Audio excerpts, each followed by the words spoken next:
Yanzi, halika nga rito. Ayoko. Minsan lang to, friend. Masungit to kay umayos ka. Good mood siya ngayon, no? Yanzi, si Miko. Miko, si Yanzi.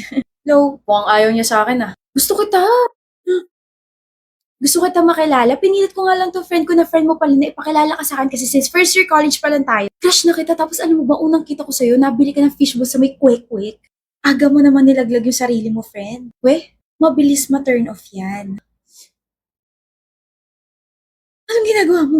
Mabilis ka raw ma-turn off, edi ino-on kita para may chance pa ako sa'yo. Ba't parang ay gumana? Nasaan kaya yun? Sino? Si Miko. Bakit mo siya hinahanap? Malamang crush ko siya eh. Bakit pa ako dadayo rito sa classroom nila, di ba?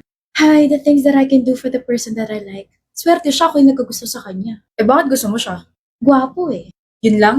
Dami mo naman tanong, Miko. Miko. I mean, nakanta ko. Miko. Miko sa puso ko. Paraan ako. Bakit? Diyan classroom ko eh. Alam ko. I mean, daan na.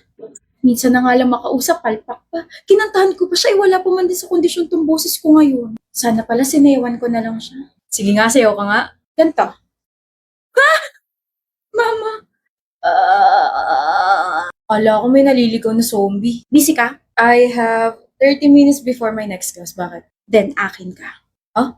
I mean, akin na muna yung time mo kasi I wanna introduce myself properly. Yung nangyari kasi nung isang araw nung pinakilala ko na friend mo pala, that wasn't me.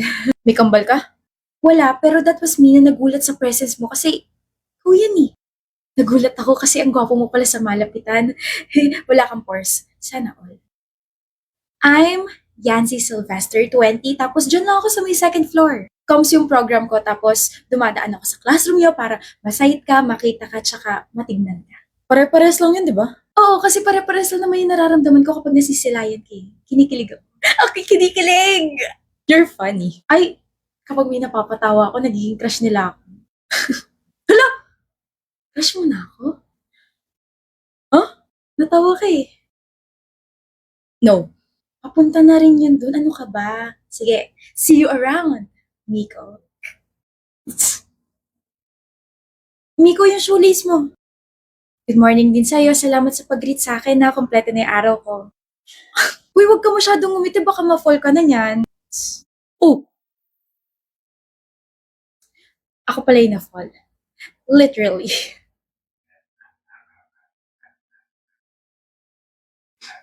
Hi, Miko. Hey, nagkita na naman tayo. Kaya nga eh. Disappointed ka? Ako na to. Ano bang meron sa'yo at nasabi mo yan? Tapang. Matapang ako. Charot! Ah, tapang. So, kaya mo ko ipaglaban? Hindi. Kaya ko ipaglaban yung sarili ko para makuha mo ko. Ang dami kong kaagaw. Ikaw na lang mag-adjust. Pwede ba yun? Ah, bibili ka? Ako rin. Ina-update lang kita ha. Practice if ever maging tayo na. Sure na sure ah. Manifesting tawag dyan. Dumaan kasi sa FYP ko yung mga nagbibigay ng readings tapos sakto, it's a reading for Taurus daw. Tapos sabi niya, I can claim the good things in this world. Eh alam ko namang you're good for me kaya I'm claiming yun na. Baka naman mapunit na yung labi mo sa kakangiti mo dyan bro ah. Well, there's this girl kasi na may gusto raw sa akin. Natutuwa ka sa kanya no? Yeah, she's literally the funniest. In love ka na ba? Uy, hindi ako in love. Maaga pa para sabihin yan. Pero I find her interesting. I like her personality. I like her vibe. So you like her. Well, you can say that. I like her. Sino? Sandali. Ito yung photo niya sa Instagram. Oh! Why?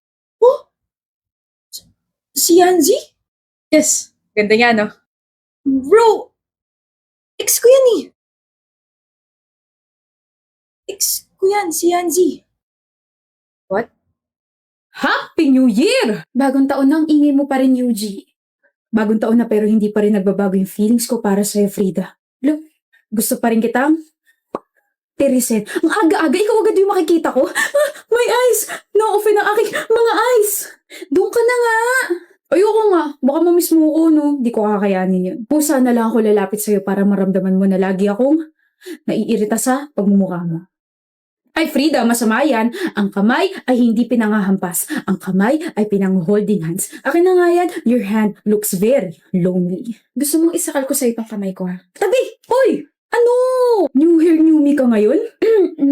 Napansin mo pala? Paano ko hindi mapapansin? Napakaganda ng anit mo. Oo na, ang pretty-pretty. O, isang beautiful eyes nga. Dali, isang beautiful eyes nga. Ewan ko sa'yo. Pikon! Pangit ka! Ikaw na naman, Frida. Nakita na nga kita kaninang umaga tapos nakita na naman kita ngayon. Huwag mo namang masyado ipahalata. Nagupong-gupo ka sa akin. Gusto mong sabunutan kita? Di gawin mo! Physical touch ang love language ko. You're hopeless. I'm hopeful kaya. I'm very hopeful na magiging tayo someday. Ano? Ha? Ano? Hindi naman ikaw yung kausap ko. Padar ka ba? Masyado ka namang asa-asa dyan, te. Nako, Frida. Bukas-bukas mo yung pagiging asado mo. Nasaan na yon? Ikaw kasi. Kakaupo ko lang tapos ganyan agad reaction mo. Grabe ka naman sa akin, Frida. Kukulitin mo na naman ako, iaasarin mo na naman ako. Uy, hindi nandito kaya ako para magtanong. Ganyan pala tingin mo sa akin, sige, bye. Ano ba kasi yun? Sabi ko na hindi mo ako matitiis eh. Gusto ko lang tanungin kung ano yung New Year's resolution mo. Napaka-random mo naman. Kung random ako, edi sana tinanong ko yun during your birthday o di kaya sa araw ng mga patay. Ganda-ganda mo pero wala kang common. Sige, ituloy mo. Wala kang commonwealth. So ano nga? Seryosong tanong ba yan? Gusto mo bang palitan ko? Sige. Ano yung year resolution new mo? Ang New Year's resolution ko is to learn a new skill. Makakount ba sa new skill mo yung nabihag mo yung puso ko? Thanks for answering my question. Sinusundan mo ba ako? Kapal talaga ng mukha mo. Pupunta akong kantin. Sinusundan mo nga ako. Doon din yung punta ko eh. Grabe ka na, Frida. Aminin mo na kasi. Hi. Veya, remember me? We used to hang out last year. Veya? We hang out kaya sa kondo ko. Nauntog ka ba sa pader, Breya? Veya. Veya, simula nang pumasok ako dito sa school, ang tanging ka-hangout ko lang ay itong babaeng pinaglihi sa sama ng loob. Sirain mo pa relasyon naming dalawa? Dare kasi! Kahit na! Nakakasira ng buhay. Alam mo kung nakakamatay lang ang tingin, patay ka na. Tignan mo girlfriend ko, oh. Eh di sorry. Fail pala na landiin ka. Ano? Galit ka ba? Ito na nga ba sinasabi ko eh. Buwisit kasi na Brea and friends yun eh. Sirain pa mga plano. Girlfriend. Relasyon. Hindi ko nalinaw sa kanya na nasa processing stage pa lang yung relationship natin. You're my super girlfriend and I'm your super boyfriend. Nakakainis ka. Ay naku, Frida, dati pa kita gusto. Sa'yo lang naman ako lumalapit eh. Yung sinabi niya, walang katotohanan. Dahil sa kanya na-realize ko na gusto rin kita. Gusto rin kita. Ha? Nagselos ako eh. Nagselos ka? Nagselos ako. Nagselos ka? Ulit-ulit gustong-gusto marinig? Oo, nagselos ako. Nagselos ka? Hindi ka nadulas? Hindi mo pagsisisihan yung sinabi mo? Kinabahan ako sa sinabi ng babae. Akala ko talaga. Wala na, nagbago na yung New Year's resolution ko. Gusto ko na lang maging masaya. Maging masaya sa feeling mo. Ang cringe. Frida! Ano? Kinilig ako, Frida. Kinilig ako! Ako naman palaging kinikilig sa'yo. Wait for me! Smile, Yvonne. I'm smiling. That's your smile. Come on, smile ka naman dyan, oh. For me, please. For you? Oo, smile ka naman kahit para lang sa crush mo. Ayan, okay na. Better. By the way, ganda-ganda mo. I know. Anong pwedeng i-expect namin sa love team yung dalawa? Of course, nalatag na sa amin yung mga gagawing movies, series, mall shows, meet and greets. Ayun, maraming nga abangan. Sinungaling. So, kamusta naman yung relationship niyong dalawa? Masaya. Masaya kaming dalawa. We've been hanging out this past few days, keeping each other's company, getting to know more. We've been having so much fun. Getting to know more means you both like each other? Yes. No? Oh, Yvonne? Getting to know more means casual lang. Also, whenever hangout na kaming dalawa lang. Tapos yung photos namin na kumakalat ngayon sa internet, yun yung time na pinagsabihan ko siya na wag akong akbayan during group dinner kasi ang uncomfortable. Oh! And sa totoo lang, wala pang nilalatag na project sa amin. We're still waiting and wala pang final decision kung magiging love team kaming dalawa. Yvonne, ano ba? Dapat ba tayong magpanggap na okay tayo? Should we lie more? Totoo naman, di ba? Our love team is not yet official. Sorry, excuse me. Please cut that out. Sumunod ka sa akin. Excuse me. Pakulo yun, ha? Do you even know what you're doing? You're stupid. Imagine 7 taong ka na sa showbiz pero Parang wala ka pa rin alam sa kalakaran na to eh. Simula pa lang sinabi ko na sa'yo, cheesy stupid lies won't work sa akin, nagpapakatotoo lang ako. Tsaka bakit ako magsasabi ng mga kasinungalingan kung alam ko naman sa sarili ko na ikakasira ko rin yung mga yan? Ay nako Denzel, you could have just said na, we're good, we're friends, and we're so excited to work with each other. Eh kaso bulok ka. Everyone in this industry kilala ko bilang prangkat may matabas na dila.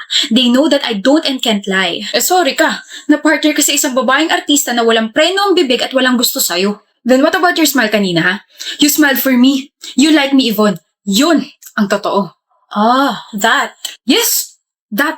Iniisip ko yung boyfriend ko noon. Sabi mo kasi mag-smile na lang ako kahit para lang sa crush ko. Eh crush ko boyfriend ko kaya ngumiti ako. Boyfriend? May boyfriend ka? Oo. Okay lang sa boyfriend mo na may ka-love team ka? Hindi pa nga kita ka-love team, kulit. Naka-unli ka ba ha? And yes, if ever, okay lang sa kanya. O sige. Kung matuloy man tong love team natin, hindi siya magsiselos? Ano ka ba? Naka-enroll yun sa anti-selos program ni Jack. Aside from that, alam ko yung limitasyon ko as an actress. Excuse me? Yes, hello. Let's continue na the interview. May mood swings na kasi talaga tong si Yvonne eh. About the interview, it's already cancelled. Huh? We got a call from your management and they canceled the shoot. Excuse me. Tignan mo itong ginawa mo, Yvonne. Sinira mo tayong dalawa, sinira mo ko. Dawit tuloy yung pangalan ko dahil sa kagawa mo kanina sa interview. Wisit? Ako ang sumira sa'yo? Baka ikaw ang sumira sa sarili mo. What? Nag-text sa akin ng management. Sabi nila, they want me to stay away as far as I can from you. Why would they do that? You're clueless? Really, Denzel? You're trending right now. I mean, someone exposed you and I think kanina pa tong post na to. Cheating, bullying, and violence towards your past schoolmates? Hindi pa marunong humingi ng tawad sa mga biktima at hindi lang yon. When you were 16 daw, may na-hit and run kang isang babae. My gosh, mukhang marami kang pagbabayaran ah. Handle your own issues. I can't save you from this, Denzel. Manager kita, di ba? Just please help me. Hindi na ngayon. Okay? Everyone hates you. Madadawit na rin yung pangalan ko dahil tinulungan kitang tumakbo dati. Sumuko ka na lang sa pulis lalo na at kalat na ngayon sa social media yung video na na-hit and run mo yung babae. How? I made sure na wala na yun ah. Well, I guess the victim retrieved the CCTV footage. She's alive, Denzel. She's alive? Akala ko patay na siya. Si Yvonne yung nabangga mo dati. Alam niya na ba na ikaw yung na-hit and run niya? According to my sources, alam na niya. At alam niya na rin ba na ikaw yung nag-expose sa kanya? Na tinulungan mo yung mga ibang nabiktima niya? That? No love. Hindi niya rin alam na matagal nang alam na management yung mga ginawa niya. Kaya nga 1 taon na siya walang project, diba? Tapos he was so excited na ma-partner sa akin kasi akala niya okay na lahat. Eh kaso nag-bounce back na sa kanya. Success plano mo, love. Nag-showbiz ka dahil sa kanya. Binuo mo yung pangalan mo tapos nagsumikap ka para magkaharap kayong dalawa. I'm impressed. Dapat lang. 7 taon ako naghirap sa showbiz para lang mapabagsak siya. Congrats, Yvonne. Hindi na siya makakaahon pa. This calls for a drink, love. Let's go?